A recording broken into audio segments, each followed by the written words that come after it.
Magandang gabi Pilipinas, maayong buntag Cebu or Bisaya. Good morning uh, America. Ito ay si Dr. Raul Inad from Cadenza Medical Clinic in Ave Maria, broadcasting live from Ave Maria. You might have thought, siguro nagtanong ka, ang total cholesterol ay ang ultimate test to prevent heart attack or stroke. Bakit may normal na cholesterol pero nag-atake sila sa puso o nag-atake sa kasing-kasing or they have a heart attack? And the other flip of the coin is that bakit total cholesterol taas sila pero hindi sila nag-heart attack? If you like this video, kung gusto mo tong topic na to, hang on until the last minute of the video because we're going to dissect every bit of it, understand. Tutusin natin kung bakit. Ano ba ang laman sa test ng cholesterol? Ito ay total cholesterol, HDL, LDL, sapat ba to? So, makinig ka. Please. Bueno, let's start. Total cholesterol is, ito ang buo ng cholesterol. Imagine, isang bucket ng cholesterol, isang grasa. Dami diyang components sa cholesterol. Number one, pinaka-importante, ang HDL or ang good cholesterol. Ito ang galing sa pag-exercise mo, tataas ang HDL. Kung kakain ka ng mga oily food or good oils of food, for example, tuna, mga isda na oily. Not isda na iprito, no. Isda, klaseng mga isda na high in good oil. For example, salmon, sardinas, tuna, for example. Sa mga prutas, avocado. And all those healthy food na may mataas na olive oil. For example, omega-3, olive oil. Thanks for watching, Zeni. For example, also mga lato. This is the seaweed. Seaweed has a lot of omega-3. So ito ang magpapataas sa good cholesterol or HDL. So ano bang bahagi ng ano pa ang parte sa sa total cholesterol? Imagine total cholesterol is a bucket na lahat grasa, oil. So we have talked about HDL or the good cholesterol. Itong HDL, ang function nito ay parang pulis. Mura siyang pulis. Kukunin ang mga bad cholesterol or LDL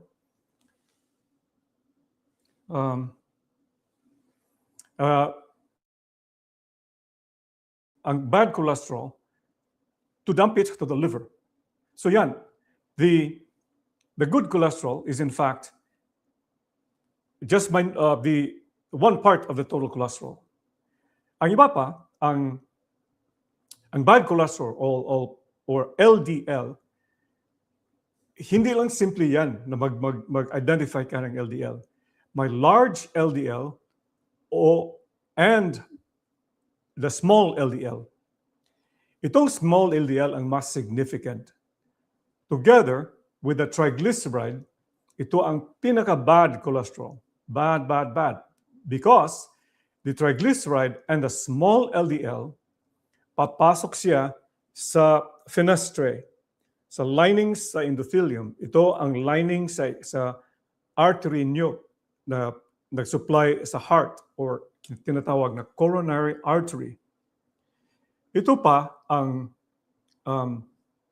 dahilan sa pag-build up ng plaque sa blood vessels nyo, sa coronary artery, na nag-feed o nag-supply sa blood supply sa heart. So what will happen?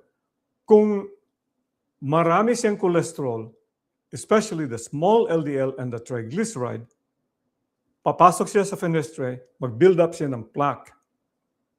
Plaque para siyang very thick plaque. Ito mag-build up ang plaque. Kung ito ang blood vessel niyo, kung plaque dito, it will push the coronary artery until mag-stenosis siya. Liliit ang lumen, ang passageway ng blood vessel nyo sa para pagpasok sa mga blood supply towards the heart. So yan. Pero pwede yang masolbar. Number one, limit the number of source of the total of the bad cholesterol and the triglyceride, the small bad cholesterol. Ang itong mga maliliit na LDL. Ang LDL, especially the small LDL at triglyceride, galing yan sa asukar, hindi si asin. Hindi yan sa karne, sa asukar. It is very important, dapat natin intindihin yan, because that will change the kind of food that you want to prioritize eating, especially the way you cook it, because I will explain. I-explain ko yan. So, balikan natin. Ang HDL, dahil sa increased exercise, aerobic exercise, mga oily food, for example, like tuna or salmon or the sardinas and avocado. Yan ang HDL. Kukunin yan ang mga LDL, mga bad cholesterol, i-transfer niya sa liver para ma-recycle siya to another type of cholesterol. So back again, ang bad cholesterol or LDL, sabi nila, not all bad cholesterol that is labeled as bad, ang LDL or low density lipoprotein are bad. The large LDL is buoyant such that hindi siya papasok sa fenestra, hindi siya maging source ng plaque o pag-build up ng plaque sa coronary arteries mo. Ulitin ko, ito mga triglyceride and small LDL or the small bad cholesterol or low density lipoprotein, siya mismo ang dahilan sa pag-build up ng plaque. Ito, pumasok na siya sa artery niyo. Tapos mag-build up siya, mag-constrict ang blood vessel, liliit ang lumen, ang passageway ng blood patungo sa heart. So kung mag-rupture siya dito, paano siya mag-rupture? Kung magagalit ka, kung ang sympathetic tone increased, kung mas stress ka, kung hindi ka matulog na eksakto, o kung mag-infection ka, na infected ka ng virus or an ordinary, what do you call this, infection, mag-pneumonia ka, pwede rin, mag-rupture yan, pwede ka mag-atake. Or you eat something that is very obnoxious. In fact, there are some other some case reports that acute inflammatory events can happen with surge of some food, very inflammatory food. For example, high in sugar, por ejemplo. So these events can happen. Ito ang mangyayari sa iyo pag kakain ka ng asukal madami. Ano ang pagkain sa Pilipinas na pwede ang source dito? The refined carbohydrates. Ang pagkain sa Pilipinas ay marami siyang refined carbohydrates. Intindihin natin. Rice, for example. Bakit ang rice? Bakit ang corn? Bakit ang mais? Because ang rice, galing siya sa grain. Pero sa loob ng grain, por ejemplo, may fibers yan ang nagtakip. So pag-process, paggaling niya, ginaling siya sa, what do you call this, sa rice mill, nakuha ang fiber, ang na-expose, ang refined carbohydrates. The same with mais. Ito ang dahilan na mag-surge ang glucose, ang asukar sa inyong dugo, sa serum, when you eat rice. So is it like a social taboo that you have to avoid rice or to be kind of snooty about rice? Well, the reality is rice is a refined carbohydrates. Like any food, kahit anong pagkain, kung damihan mo yan, overdose yan. So, ang pagkain natin, dapat siguro i-revise, i-modify, na menos ang refined carbohydrates and increase the fiber. For example, the vegetables. Ang dami ang gulay sa Pilipinas. Ang pinakbit, ang kangkong, alugbate. I love that Bicol Express. Marami yan siya. So, if you increase the fiber, malimit mo ang craving sa carbohydrates. So, this will help decrease the ability for you to voraciously eat, or ano ba yan, kung damihan nyo ang pagkain sa refined carbohydrates. So ano pang source ng refined carbohydrates? Ito ang pandesal. Wala yan. Ang pandesal, walang fiber talaga. I-press mo ang pandesal, wala siya. It's parang papel, parang karton. No, karton, parang papel. Very thin, walang fiber, glucose lang ang maani mo. So in most Filipino homes now, we're shifting to cereal in boxes. Kung tutusin mo, i-melt mo yung, what do you call this, the cereal in a box. Matamis siya, sweet. Tapos, ilagay mo yan sa leche or sa liquid, it will melt because there is no fiber. You need the fiber. So, if you want to allocate funds, o kung gusto mo ka magasto ng healthy food, iwayan, what do you call this? Move away from the cereal. Go back to the good breakfast, the Filipino breakfast. Rich in fiber, o mga gulay, o karne, or isda. So yan ang i-focus mo. Do away with the cereal. Yes, huwag kang kakain ng cereal from the box. Pwede naman mag-oatmeal siguro, pero oatmeal na Quaker Oats na talagang i-boil mo para ma-soften siya because that has fiber. Example yan. Pwede naman din ma-change ang configuration sa rice. Ito ang secret. I-boil mo ang rice, tapos i-refrigerate mo overnight. That process of refrigeration, yung process ng refrigeration, ma-change ang configuration ng carbohydrates to a complex carbohydrates na menos siya ng glucose ikumparar sa rice na fresh steamed rice. Ito, pwede yan gamitin, pero huwag namang isang mound. Siguro kutsara, 2 kutsara ng rice. At damihin mo ang gulay at karne o other food that we can discuss more. What about pasta? Yan, maraming good Italian restaurants sa Pilipinas. Pero ang pasta is also refined carbohydrates. Si ate, for example, it's good to honor the nurses in the hospitals. They're the big hit kung may potluck sa hospital. So, mga co-nurses niya, sabi, mag-request, dalhin mong pansit, dalhin mong chicken adobo. Wow, that's great. Tapos ang pansit is rice noodles, refined carbohydrates, yan siya.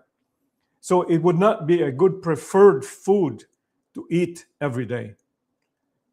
Siguro, kukuha ka ng atsara, for example. Sa Florida, we can grow papaya. Pero sa Pilipinas, madami naman papaya. I encourage you to use that. Papaya is rich in papain. Ito ang enzyme na is good for digestion. Tapos kung ma-ferment mo sa vinegar at sugar para maayos ang taste, itong fermented food is favorable for the bacteria, the microbiota.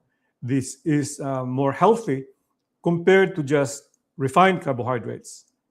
Damihan nyo ang atsara, menos ang asukar. Damihan ang isda, damihan ang gulay, menos ang rice. Pasta, you can do it for on occasions. pero huwag na magpansit araw-araw. O noodles. The worst is Brahmins. Because ang noodles, ang dami yung preservatives. Those preservatives will destroy the gut, the gut lining, the mucin layer na provoke sa inyo ng isang state na leaky gut. Itong leaky gut concept is very important. Importante siya sa health sa gut, especially also sa lining and also sa microbiota or the good bacteria na kailangan sa overall health, even not just from metabolism, pag-prevent sa diabetes, but also sa mental status ng tao. So, then again, total cholesterol is not the end of the test. Talagang ang particles, ang partikulo. So, kung pupunta ka sa doktor nyo, hihingin ang pag-study ng particles ng cholesterol, the small LDL and the triglyceride and the HDL. Do not be preoccupied with the total cholesterol because a lot of times ito ang rason pag total cholesterol bibigyan ka ng statin drug or medisina para paubos sa cholesterol, para pababa ang cholesterol. Ito ang flaw ng medicine. This is not how to treat or prevent cardiovascular disease. Because the total cholesterol is not the end answer. Ito ang bad cholesterol, and not just the bad cholesterol total or the LDL, it is the particle, the small LDL triglyceride.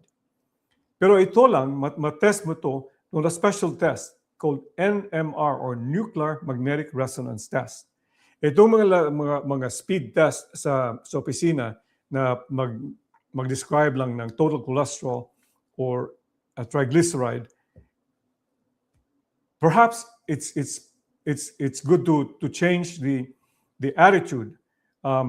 We have to at least twice a year take a look at the details of ang mga detalye sa test ng cholesterol nyo. Because, take for example, a friend of mine, amigo ko siya, isang doktor. Ang total cholesterol niya was normal, 170. Pero pag test ko ng small LDL, 1,500 small DL.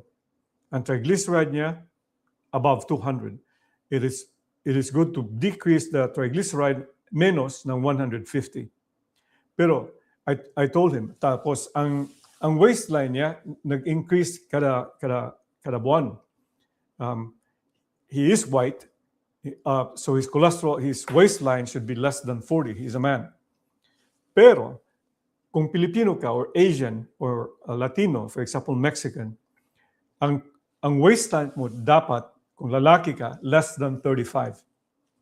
No exception. Kung babae ka, your waistline measuring from the hip bone, make a parallel line, it should be less than 30. Waistline is not just aesthetic. Ito hindi pa papaganda. Liposuction will not solve it. Dieta. And the other thing is this, diet filled with sugar, ito ang mag-provoke ng insulin. Ang insulin naman mag-stimulate pag-increase ng visceral fat. Ito ang fat dito sa Bisaya, puson o sa waistline. Na ito ang dahilan sa inflammation sa katawan nyo. Ang inflammation, pinagsabi, is an increase in interleukin 1, interleukin 6, tumor necrosis factor. Ito ang dahilan sa pag-provoke ng inflammation sa katawan, to include predisposition to cancer. So ang asukar is related to the predisposition for cancer. Let alone, cancer cells magugustuhan niya ang sugar. That's the reason why one of the modalities of treatment sa cancer ngayon ay mag-fasting para ma-increase ang ketones. Sugar is the number one enemy. Siguro naman sa history ng salvation history, what was given to Eve? Asukar, fructose, apple. Is God telling us, ang Diyos ba ay nag-hint sa atin, When you fast, do not just fast for food, the total cholesterol. Umpisahan mo pag-fast ng sugar. Sa Pilipinas, ang dami naman. Okay, rice is a staple, pero bawasan, decrease.